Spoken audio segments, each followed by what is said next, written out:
game, prevent a lot of these ganks from happening, hover over where you expect, way to put his focus, which I think at a glance is definitely mid lane. That are great for team fighting, and we know that RNG love their team fighting. We're even translating more towards mid. You already talked about it with jungle, as Ming's actually going to be walking in here, but that means a flay on top of Hung. Ignites down. Ming's in trouble with PTA, but so is Hung, because lethal tempo's been hit. It's a flash away immediately. Ming held onto his. Hung has burned both summoners. And speaking of lethal tempo, I mean, Bin doing the same. Hard for a Corki, but Xiaohu once again showing us why he needs to be respected. Yeah, and even on the side of Gory, right? I don't want to harp on Gory's laning phase too much for the fact that Gory wasn't really known as some kind of god tier laner over in the LCK. From the people I talked to, it was much more about these team fights and how he impacted the map later on and having these highlight reels team fights. But ooh, Gory might just be dead. Well, he's flashed away. Good Valkyrie, but Xiaohu takes the turret aggro and it's first blood over to Wei. Simply done for RNG. We did also find out from that replay that it did look like Wei stole away the blue buff, so cool to get confirmation on that. Beichuan has been farming in the meantime, at least taking away camps. Ooh.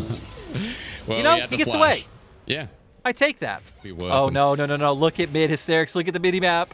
Is it happening again? Oh, it's schoolyard bullying once again. Scout of the Week's going to hit too. There's a flag and drag. Wei's only level 3. He uses his own flash and he's out. Lyric. Gory 0-2 at 4 minutes in the game. You know, I feel like we've seen this game today. It just happened in the top lane, and it was called OMG versus TT Game 2. Yeah, it was. Yeah, making their way down. No they get there in W time. landing from Gala. Predator. Hang on, Lyric. I forgot. It's a Predator Thresh. LWX goes melee range. He wants something. But in the end, it's Ming who picks up the kill. Unfortunately for RNG, but still, it's a big kill with Herald in hand. Finding more kills on Hung and LWX. Oh, Gala staying here for now. Look at the robe squad. I love that Ming is now constantly moving around with mobility boots and the Predator Thresh we talked about a little bit before. LWX and Hung are like, can we get out? They're backing away from the turret. They want the wave, but you know what? Sticking around is not going to work out. Beichuan on the way, but this is a 4 versus 3 for now. The Corki nowhere nearby, but a TP available as a hook does connect. The Scat of the Week blown up as Hung. Way underneath the turret, though. This is retribution here for FPX, but he flashes back in. Ooh. Takes the Dark Passage. Sneaky. That was a slick move from the jungler of RNG. Huge package. And let me tell you, I haven't seen a package that big. Because for RNG, they've got to back away. They know the threat is here. That's a 1-item Corki, but he'll still burn them to death. 4 members underneath the turret. And teleport available for Xiaohu. That's the scary part. He now has it unleashed as Dragon spawns. Also on items, Xiaohu also being such a strong point, having the Luden's 4-stack Dark Seal. Another Scout of the Week hits. Could just be burst. Oh, nice Cataclysm. Flush away from LWX. Back up off a cooldown. So Mega Death Rocket almost does the job, but there's the package into the middle. Gory doesn't connect it, though, really, as the Flake comes through with the box down as well, but FPX all winning the fight. That's the TP advantage. At work, 2 members already dead. Way under turret. Sonic Wave with a huge kick not even needed. And Xiaohu smashes down onto the bottom lane for FPX to blast them clean. Lane assignments to where 80 carries are back towards mid, soul laners are catching sides. Well, we hit on earlier in the day that Syndra not really having that same level of comfortability. That sounds like a word. To walk up and move freely, but might get a solo kill. Bin taken quite low. No, hysterics. They run away.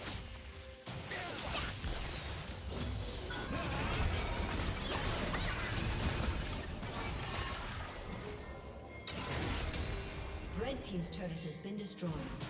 As it doesn't seem like we can hear hysterics, or maybe I just can't hear hysterics.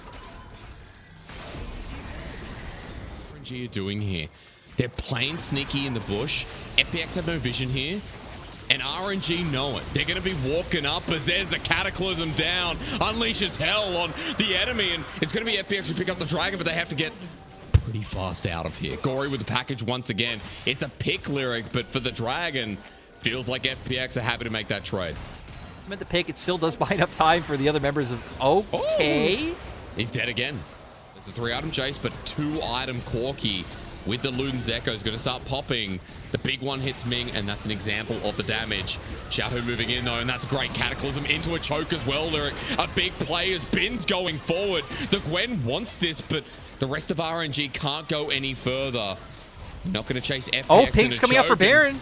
That hurts. They're going into it fast. FPX have the HP advantage, and they've got the right guns, Lyric. Yep, Chakram's coming out. LWX is going to be able to burn this so fast. Bin is here, but Wei's only coming from base. LWX has so many, it's going to go down. FPX are going to get the Baron. They sneak it once again, the team that loves Baron. At 24 minutes, they find yet another hung at half HP, but RNG, head in their hands, like, what can we do here? There's the engage, the kick backwards. They got Xiaohu. He'll go golden, but shortly, he'll be buried in a coffin. RNG find a response kill onto the jungle, but it's 4 versus 4. Forward they go, and Bin needs to carry this as he finally joins on him, but the jungle's dead as well. Xiaohu blasted with the rocket from Gala. Bin's still there on the front line, but LWX very healthy. He has Gravitum, he has Calibrum. Those guns are going to lock someone down and pierce from range. And so RNG disengage, FPX with the Baron in hand, and things could not be closer in this final game. When we're looking at all the summoners, for the side of FPX, Gory still does have his. Wei and Xiaohu have theirs. So keep an eye on Wei using that flash to find an extended range engage. But Lyric, are they going to be able to walk towards a dragon with this Corki, with this Jace? Ming got to half HP. The poke is so obnoxious, and it's an infernal dragon, so it would add to the poke. RNG want to steal this one away, but they're trying to leash it right now, get through. Wei needs a steal, he's in, but it's way too late. He's out thanks to the Dark Passage as he turns into a snowman. The only thing that he's going to be chilling about right now is if RNG can get a pick, but they can't. And FPX now with an Infernal Soul, a Baron buff as well, Lyric. Poke away, and RNG will not be able to stay. Yeah, RNG got onto the map first. They had the setup there. They're able to utilize that poke with the vision disadvantage that RNG does have. RNG, though, can't ignore that dragon and just wait to scale like FPX did try to do last game, right? RNG know that it will be harder the longer this game goes on. So we see that Wei had to try and go for the steal, but man, FPX now just have so much pressure on the map. Again, for RNG, the one place they don't want to be is standing right in front of all the champions of FPX, but FPX's siege potential is so strong, RNG cannot ignore this. Look at this, TP in the back, Lyric. This is going to be a massive flank from Bin. This is where RNG hold the line, stand their ground, and they're being caught. LWX going to be the target in the back line. Wei goes in, sacrifices himself. A beautiful flank from RNG. That'll turn the play. No objectives are up and available, but they want a little bit more of the pie. 3 members dead in an instant, and that's what you call fighting back in the heat of the moment. Self-healer or defense mechanisms coming in for FPX's comp. Where are they going? FPX maybe trying to run away, but Ming's been caught. Had such good engages, but now that leaves Bin out to dry. 4 members of FPX are onto him as the Sonic Wave connects once again. He's got no flash, but he's got the kick available into the ward jump, but it's too far over the wall. H1 for the second try. Remember, Dragon's Rage will do it all, but Sonic Wave times out. Wei absorbs the damage as FPX are now trying to run it forward.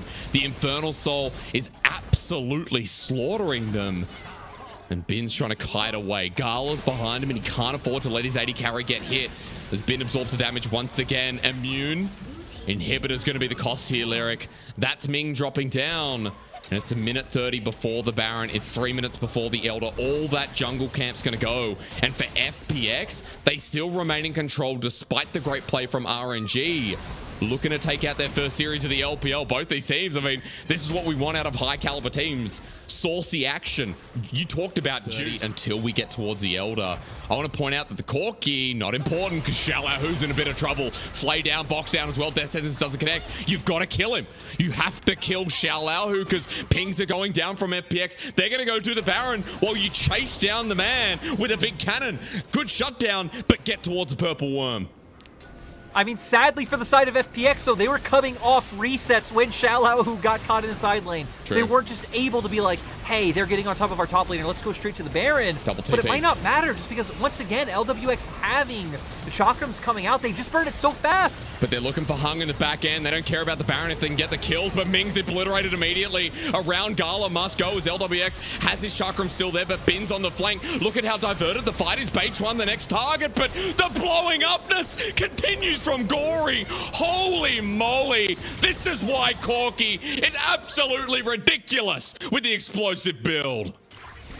And for FPX coming into a new split with a new roster where on paper, this isn't a roster that people would expect to succeed, especially up against a team like RNG. Once again showing from their Demacia performance, this is a team you have to respect. Dude, we criticized Gory. We said, okay, well, he's not going to be the focus of this roster. One play's all it takes for FPX to take the series against Royal Never Give Up and get their first win of the LPL 2022 Spring Split. Yeah, FPX feeling good. Again, theoretically, not even their starting roster. You would expect Clid to come in and potentially be the starting jungler, but Baytron showing up, they're able to get the job done. I think Baytron did have a pretty solid game, especially in the mid game with a lot of the kicks that he was able to land. Like you said, Gory, I mean, had that one nice ultimate that we did initially miss in that team fight, splitting up the members of RNG for FPX to be able to take the fight. Then we got to a point where, I mean, you're just staring at Aphelios, Lulu, Corki, Jace on the opposite side of you as champions like Jarvan, like Gwen that need to run in, that are going to take a lot of abuse. Even champions like Syndra, that where your range isn't absolutely massive. You really only have the scatter of the week. Lyric, I'm surprised. I'm surprised because from game one all the way to now, I didn't expect FPX to be that close, let alone win the series. For RNG, you look at the roster on paper and you go, man, that's a top tier roster. But for FPX to take them apart, to be so close, even in the second game where RNG managed to pick up a win, this is saying a lot about the roster. You know, we started the day talking about LWX and Hung, and I think we can still talk about their bottom lane, but other members came forward